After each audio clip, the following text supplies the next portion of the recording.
you guys, it's Sunny Beauty here. Thank you so much for choosing my channel. And today's video is going to be the first episode of What About That Makeup though. And what this show is going to consist of is me reviewing celebrities who are in the news with mess like I care, just to go ahead and let you know I could care less about what goes on in a celebrity's personal life, but I do want to know what that makeup look like though. So alright you guys, let's get started with our first set of guests. It's gonna be who? Nothing but Jordan Woods and Khloe Kardashian, girl. But I must say, overall, I do feel like Jordan Woods is being judged harshly for what happened with the whole Tristan Thompson and Khloe Kardashian, but I'll get into that second. The first thing I want to do is get into Jordan Woods' look that she decided to wear on Red Table Talk. Now, if you take a look, she does go with a neutral tone, very naked skin look, not a whole lot going on. She does absolutely no highlighting, no contouring. She looks like she may have on lashes, but they're one stack. So she does go for a youthful, basic look, which I do appreciate.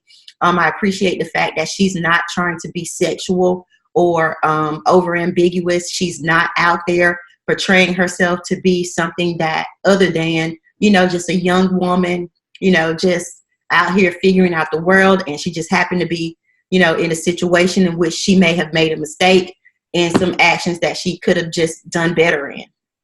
And I totally agree with Jada in the beginning, where Jada says that, hey, you know, don't come to the table acting like you don't have skeletons in your closet. Don't come to the table acting like you've never done anything or put yourself in a compromising position. Because you know what? We all have done things. So that's why, another reason why I say that Jordan is being judged too harshly. You know, I mean, come on, we've all flirted, all been here, been there, done that with men and women, and done things that we regret.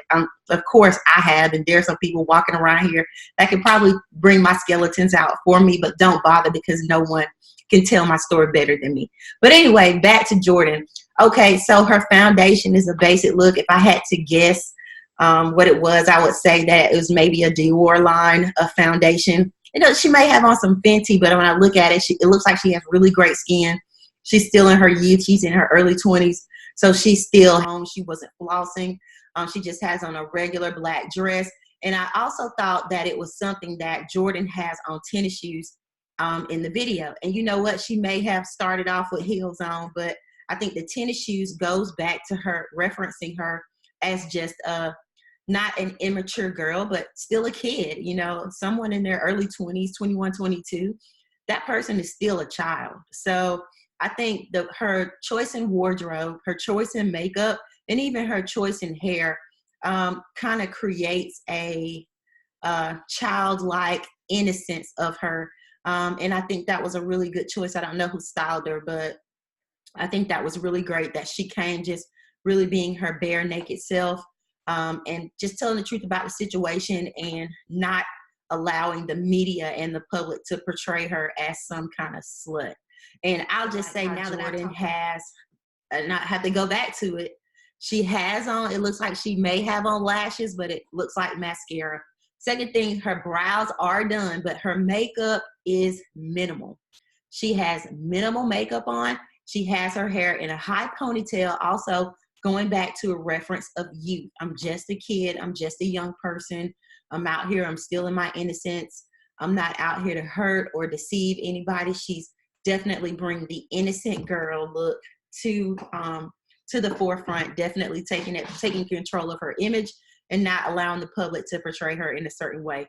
And I also like how she has her edges laid down here with the baby hairs. Again, baby hairs in a ponytail signify I'm just a girl. I'm still a girl. I'm a young lady. I'm still finding my way. I'm not out there like that. Now that I've talked about her makeup, let's talk about Jada's makeup really fast. And okay, Jada, I will say whoever does her makeup did a really good job. I like to see age-appropriate makeup. That's something in perfecting my craft in the artistry lane is to make the makeup appropriate for the person. And also you want to accentuate that person's natural features. And I think from this and, you know, can walk off with her self-esteem, you know, but I feel like it's not as big of a deal. And that's as the media is making it to be. And I also think that Khloe needs to be a little bit mature in the situation and leave this young girl alone, because this young girl didn't make any promises to you. She doesn't have a baby with you. She's not smashing you. So she really owes you nothing. So if you have a problem, get with that man. Leave the other woman out of it. And that's it for me, you guys. Thoughts and comments on the whole Tristan and Jordan Woods and Khloe Kardashian, blah, blah, blah, blah, blah, blah. Not like we really care, but, you know, it's something to talk about. Yeah. And that was the end of my first episode of What About the Makeup, though. Thank you so much for watching, and we will have more to come.